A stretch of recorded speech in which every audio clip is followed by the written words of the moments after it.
Welcome, brave souls, to Fear File Chronicles, your one-way ticket to spine-chilling stories and terrifying tales. Tonight, we'll be diving into the darkest corners of the human mind with the story. I drove home in the fog one night. I'll regret it for the rest of my life. Penned by the twisted mind of Normal Alfalfa 8523. Together, we'll explore the unexplained and face our deepest fears.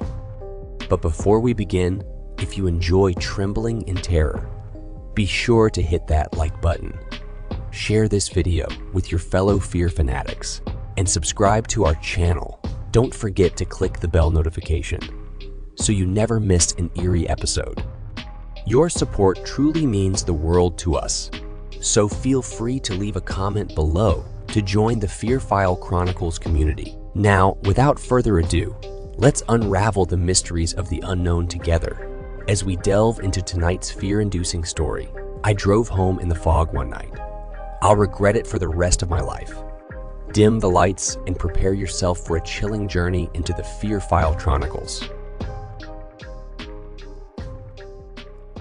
3 years after graduating college, I decided I needed a break from the corporate grind. The 45-minute commute, early mornings at the office, and late nights on the computer took their toll on my physical and mental health. This amount of stress culminated in me waking up one night with chest pains and feeling short of breath. Convinced I was having a heart attack, I called 911 and was transported to the ER. A few hundred in medical bills later, I was diagnosed with panic disorder. Although my mental health had never been perfect, I had never experienced anything this intense and was shocked stress could have this much of a physical effect. Against the advice of my parents, former academic advisor, and colleagues, I quit my first grown-up job less than 2 years in. Luckily, I'd always been somewhat of a saver and had worked my way through college, so I had some time to figure things out before the bills would start piling up. I found a much closer job at a small bar and grill called Al's. It was in a pretty remote location, but was often pretty busy since it was the only restaurant and bar in the village. The atmosphere at the restaurant was like night and day compared to my office job. I could wear a t-shirt and jeans. Start time was never earlier than 10 a.m., and my coworkers felt like friends rather than competition. I loved working there and still look back on the 2 years I spent there fondly, despite what happened. It was a Friday night, and we were preparing to close at midnight. Sometimes we stayed open later, but the last few bar guests cleared out early that night. Jeane, a server in her early 20s, sat at the counter counting her tips while Ben and I restocked the bar and washed the last few beer glasses. Better hurry up before that fog spreads, Jeane said in a joking voice. You know that I'm staying across the street tonight. Ben responded, sounding annoyed. Ben's parents lived just down the street from the restaurant, and he would sometimes stay there if he was too tired or too intoxicated to drive home from the late shifts. I glanced outside. It didn't look too bad in the village, but out towards the main road leading back to where I lived, the fog was so thick the road disappeared. Driving through that is gonna be a bitch, I said, shaking my head. Suddenly, Ben and Jeane looked up from what they were doing.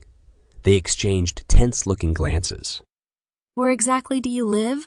Asked Jeane. Orlington, I answered. Jeane looked pale. You realize you can't drive all the way back tonight, right? She asked. They should have let you go earlier before it got bad. I mean, I have to, I said, confused. Where else would I stay? You don't know anyone in town you can stay with? Jeane asked. I shook my head. Then you can stay with me if you need to. You can crash on the couch. Just don't go out in that fog at night, especially on 23. It's dangerous. There's so many accidents already with normal visibility. Imagine how dangerous it is when you can't see 10 feet in front of you. She wasn't wrong. 23 was notorious for deadly accidents, being a rural yet busy 2-lane highway with a ton of sharp turns. I'd had a few close calls driving to and from Al's already. I was still shocked she offered to let me stay at her place. We were friendly, but she'd never given any indication she was interested in anything more. But her offering to let me stay over to avoid some minor driving conditions seemed extreme. It wasn't like it was a snowstorm. I agreed to stay the night both for reasons of safety and being curious to see if she did see me as more than a friend. I had to help Ben put away a few things in the walk-in, so Jeane said I could meet her outside and follow her to the apartment when I was done. "Hey, do you think Jeane's into me or something?" I asked Ben once we were alone. I'm surprised she actually invited me to stay over. Ben shrugged. "I don't know. Maybe," he said. Ben wasn't his usual self tonight. He was usually outgoing and boisterous. On the slower weekend nights, he was known to sneak some drinks back to the break room. But tonight he had been fairly quiet and remained completely sober. We got our closing tasks completed for the night, and I was getting ready to walk out the door when Ben stopped me. "Hey man, seriously, don't drive in that fog tonight. I don't care what happens at Jeane's. Just wait until morning to head back." This was out of character for Ben. He didn't have a reputation of being a safe driver. He regularly drove under the influence and wasn't opposed to street racing. I wanted to know why this was such a big deal to him, but was exhausted and knew Jeane was outside waiting for me. I nodded. "No worries. I'll see you tomorrow," I said, waving to Ben. It was less than a 5-minute drive to Jeane's apartment. She lived in an older duplex. She grabbed some blankets and a pillow from the closet and put them on the couch for me. I thanked her. I felt pretty awkward at this point. It felt strange, spending the night at her apartment when we only ever saw each other at work or the occasional bonfire or party. Luckily, Jeane broke the ice by putting on a Marvel movie. We were both fans of the Marvel universe. We watched a few movies, smoked, and ate some snacks.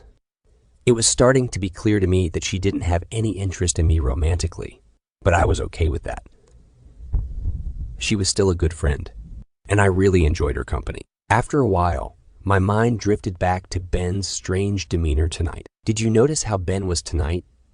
He was quiet as hell and didn't have a single beer. Yeah, don't worry about it. He always gets like that when it's foggy out. He doesn't like to talk about it, but he saw a bad accident out there a few years ago when there was fog and it was hard to see. He wouldn't tell me much about it, but it must have been pretty gory. I nodded. That made sense. Jeane decided to head to bed after the movie was over, and I got settled in on the couch. I was just starting to doze off when my phone rang.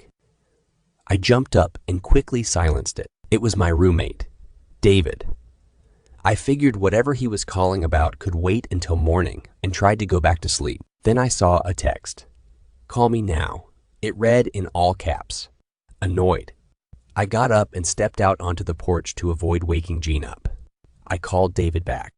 "What's so important you need to call me at 2 a.m.? I asked. "Our fucking house got broken into," responded David. "Are you kidding me?" I asked. "No, I just called the police and they're on their way. I just got home from Jenny's and it looks like the back door was kicked in. The lock's broke. The place is totally ransacked and our TV's gone." "What about my Xbox?" I asked, nervous. "I'm sorry, man. I don't see it here." David responded. "I'm on my way," I said, and quickly hung up. I quietly gathered up my things and folded up the blanket. I decided to leave quietly and text Jeane in the morning to let her know what happened. I didn't see the point in waking her up, and I wasn't in the mood to be talked out of going to see what all had been stolen. I was getting angrier by the second. I hated how rampant theft was in Warlington, and was even angrier remembering how many hours I spent at a job that almost killed me to earn everything I owned. I texted David to let him know I may take longer than usual to get home since I would have to go slow to get through the fog on 23. Once I got onto the highway and realized how thick the fog was, my rage subsided a bit. I knew I'd have to stay fully focused on driving. I was pretty tired, so I turned on the radio to help me stay alert. I drove 25 despite the 55-mile-per-hour speed limit. I couldn't see anything. This fog was the worst I'd ever seen, even worse than snow blindness. Almost every station on the radio was breaking up. The only station I could get a signal on was some folky-sounding country station. I eventually gave up and turned it off, annoyed. I started to see some light through the fog, so I slowed down a bit. I quickly realized there was a pickup truck on the side of the road with the hazard lights on. I slowed to a stop behind it and got out. There was a man who looked like he was in his 50s sitting in the driver's seat with the door open. He was mumbling and crying, head in his hands. Sir, are you okay? I asked. He continued to mumble and sob at the same time. Do you need help? I can call someone, I said. He looked up, appearing very distressed, and his face was very red. Phones don't work out here. We're screwed. We're screwed. We're dead. He said as he began to hyperventilate. What's going on? I can help you, I said. They messed with my truck. I looked away for 1 minute and my truck won't start. He stammered. Look, man, it's okay, I'll call a tow truck for you. And the police if you need me to. It'll be fine. He continued to sob and hyperventilate while I pulled out my phone and dialed 911. I tried 3 times, and the call wouldn't go through because of bad service. I knew this area didn't have the best reception, so I told him I was going to walk up the road a little ways to try to get service. It's no use. It's no use. He kept repeating. I started to feel like I was a little out of my element. I didn't know how to calm down someone who was hysterical, and I had no idea how his truck was damaged, since it looked fine from the outside. If someone really did mess with his truck, were they still out here? I walked about 50 feet away from where we were parked and again tried to call 911. Still no service. I cursed Verizon's coverage and walked back to the man in the truck. Hey, I'm not having any luck right here, but if you want to come with me up the road to the gas station, we can call for help from there. No. He snarled. You're one of them. He began mumbling things under his breath that didn't make sense. I've been out here 6 fucking hours. Nothing's real. The road should have ended miles ago. I started to fear this may be a mental health issue rather than a car issue. It's okay. You're safe now. I can take you up the road and everything will be fine. The man didn't take this well and began fumbling around for something in the glove compartment. To my horror, he pulled out a shotgun. I stepped back. I'm sorry, I wasn't trying to hurt you. It's fine, I'll go. He continued to point it at me until I was out of sight. I ran to my car, slammed the door, and peeled out of there. My heart was beating into my chest while I sped over the foggy road. When I couldn't see the truck headlights anymore, I slowed down knowing I couldn't keep going this fast. I had trouble regulating my breathing, so I dug into my bag, trying to retrieve my anti-anxiety meds. I decided I was probably far enough away to pull over, so I did, and was luckily able to take my meds. I was sitting there trying to get my bearings when my phone rang. I quickly picked it up, happy to finally have service. It was Jeane. Where are you? She asked. I could hear the concern in her voice and began to feel guilty. I had to drive home. I'm sorry. It was an emergency, I explained. Where exactly are you now? She asked. I'm still on 23, about halfway to Worlington. I'm pulled over. I just had some weird shit happen, and it scared the hell out of me. You can't be out there alone like that, Owen. It gets really dangerous in ways you don't understand. I'm coming to get you. No, Jeane. There's no reason for you to risk driving all the way out here. I just saw some paranoid dude and it freaked me out. It's not a big deal. I realized she hung up and tried to call her back. The call would not go through no matter where I moved my phone. Damn it, I yelled, slamming my hands on the steering wheel. I didn't feel like I could leave because she knew where I was and was coming out here, but I also didn't want to sit parked on the side of a dangerous highway in the middle of a fog. After about 10 minutes, I walked out into the woods to pee and try to get better cell reception. As I was heading back to the car, I saw a faint light in the woods. I squinted and was able to see the silhouette of a person holding a lantern. The person looked heavy and somewhat tall, kind of like the man in the truck. I didn't want to stick around to see if it was him, so I booked it back to my car. The fog was thick in the woods as well, and it made it hard to see around the many trees.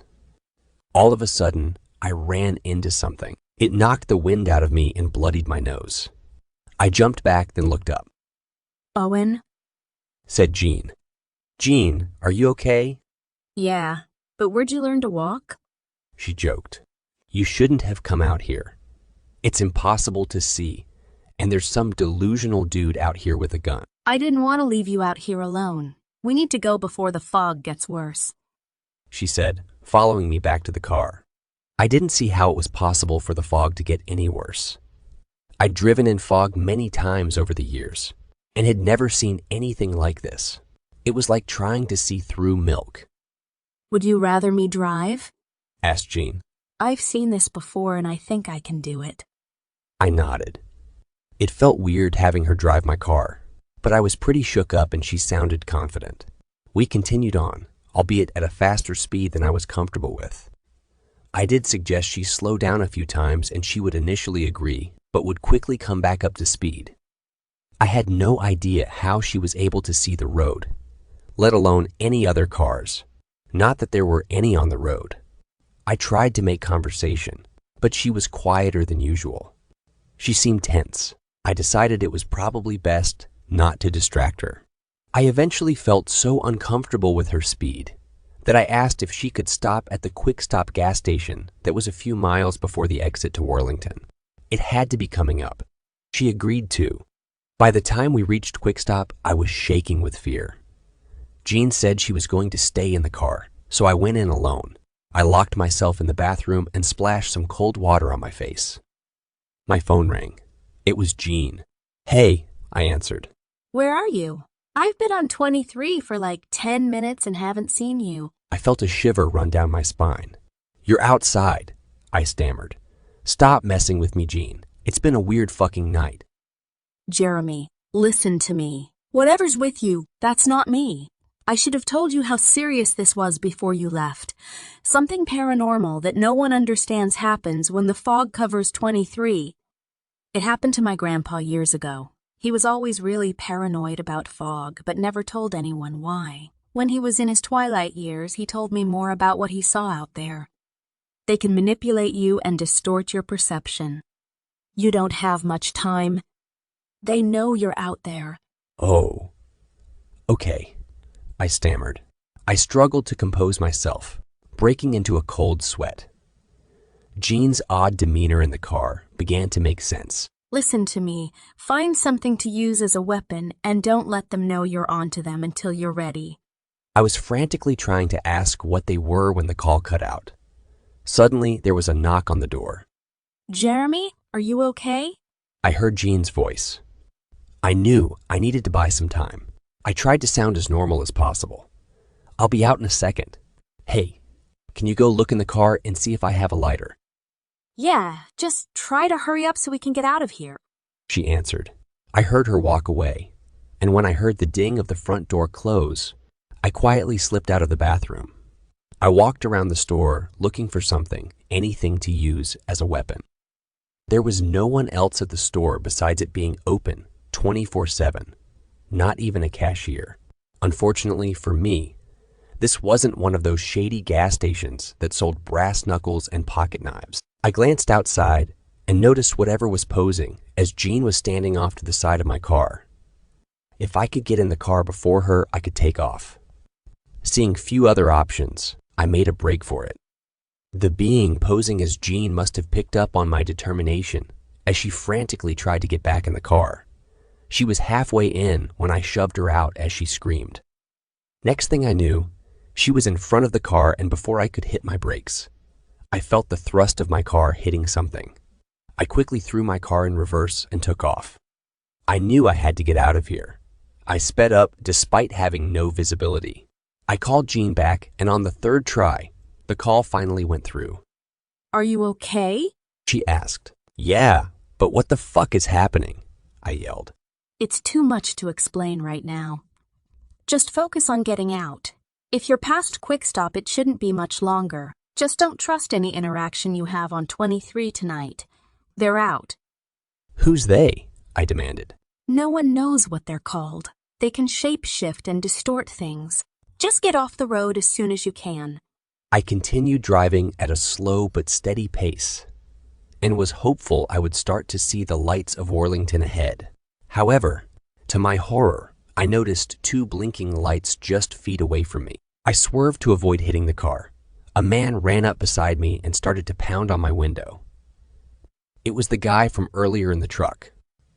I wasn't sure if he was a regular guy or one of them, but I didn't want to take any chances. I tried to speed up to get around him, but the loose gravel slowed me down. Please, man, I'm sorry about earlier. I have a wife and 2 kids at home. I need to get out of here. Please help. Against my better judgment, I unlocked the door and he got in. I wasn't sure why I took this risk besides the fact that he did try to warn me earlier. That, and he has a gun that may be needed at some point. Where's the gun? I asked. He sat it on the middle seat. It'll stay right there. I won't touch it. He promised. I took off, unsure if I made the right decision. I learned that the guy's name was Josh and that he lived on the other side of Worlington. He seemed like a very normal guy, and I began to feel more at ease as the drive continued. What brought you to 23 tonight? I asked casually. He chuckled and looked out the window. This seemed strange, and I suddenly had a bad feeling. I kept a close eye on him. He glanced over, and I caught a look into his eyes. They were gray with no visible pupil. I remembered him having brown eyes when I saw him by his truck. This wasn't him. I slammed on the brakes, and at the same time we both reached for the gun. He lunged at me in an attempt to grab it out of my hands. We struggled for a moment over the gun. I was able to grab it and pulled the trigger as he lunged at me. The shot made my ears ring. I began to panic. I had to pull him out of the car. Then I tossed the gun into the woods. Luckily, my car wasn't hit by the bullet since my window was open. I was shaking, speeding off into the night. It felt like I'd been on this road for hours. I tried to call Jeane several more times. The call dropped a few times, then rang. Are you okay? I asked frantically. Yeah, I had to turn around. It was getting too dangerous. I'm sorry I couldn't help. Jeane said through tears. It's okay. Another one tried to get me. But I'm almost out, I told her. We stayed on the phone until Jeane arrived home safely. Our connection was beginning to cut out again, so I let her know I would let her know when I got home.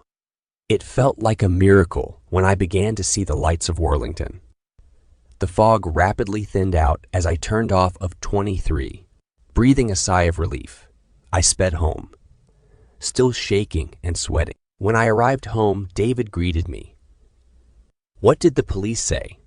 I asked, trying to sound as normal as possible. At this point, a break-in was the least of my worries. An expression of genuine confusion crossed David's face. About what? He asked. Police? I glanced around the living room. Nothing looked out of place and nothing was missing. That said, I knew it wasn't in my best interest to sound crazy. Did you hear about any break-ins around here? Someone at work said there was one in Worlington tonight. I improvised. David looked confused. No, I haven't heard anything. I went to bed and tried to get some sleep.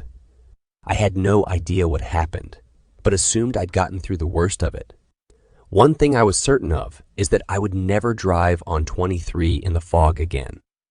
I woke up early the next morning and quickly got ready for work.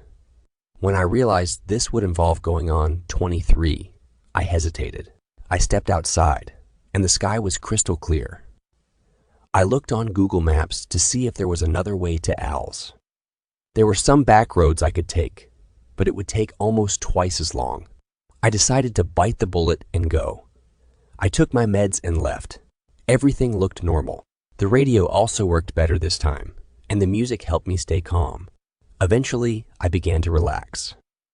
I remembered I was almost out of gas, so I went to turn into Quick Stop, but had to slam on the brakes when I noticed the yellow tape and multiple police cars. I cautiously pulled around to drive away when I noticed Ben and several other people from the village standing at the edge of the tape. I parked my car across the street and walked over. Ben, what's going on? I asked. Ben turned around and I was shocked to see he was crying. He shook his head. Jeane was hit. Whoever did it took off, didn't even call for help. Some guy from Warlington got shot further up the road, too. I think he worked at the hardware store in the village. I started shaking. Where's Jeane now? I asked, even though I already knew. She's gone. I'm sorry, Ben said. I began hyperventilating. I stepped away and ran back to my truck. I shut myself in, slamming my fists into the steering wheel and wailing. Ben walked over and was trying to calm me down, but I was inconsolable. I'll never get over it. I was never convicted or even questioned because the security footage at Quick Stop wasn't working the night of the fog. I later checked my call records, and there was only one call from her that night. The first one she made to me to tell me she was coming to find me. There was no record of the call from David. I quit Al's, broke my lease, and was moved out of state by the end of the week. I can't shake the guilt I feel daily, and I'll never forget how Jeane tried so hard to keep me out of the fog. I will never drive in fog again. Well, my friends, we've reached the end of tonight's chilling tale. I drove home in the fog one night. I'll regret it for the rest of my life. By the talented Normal Alfalfa 8523. I hope you've enjoyed our descent into darkness and that you'll carry a piece of the Fear File Chronicles with you as you drift into uneasy dreams. If our story left you shivering and shaking, don't forget to like this video, share it with others who crave a good scare, and subscribe to the Fear File Chronicles for more haunting horrors. Remember to hit the bell notification so you're always among the first to know when a new nightmare awaits. As always, we appreciate your support and would love to hear your thoughts in the comments below. Sharing your fears and frights with us truly means a lot, so don't be shy to engage with our sinister community. Until next time, remember to embrace the darkness, for it is within the shadows that our most terrifying stories are born. Good night, and stay scared.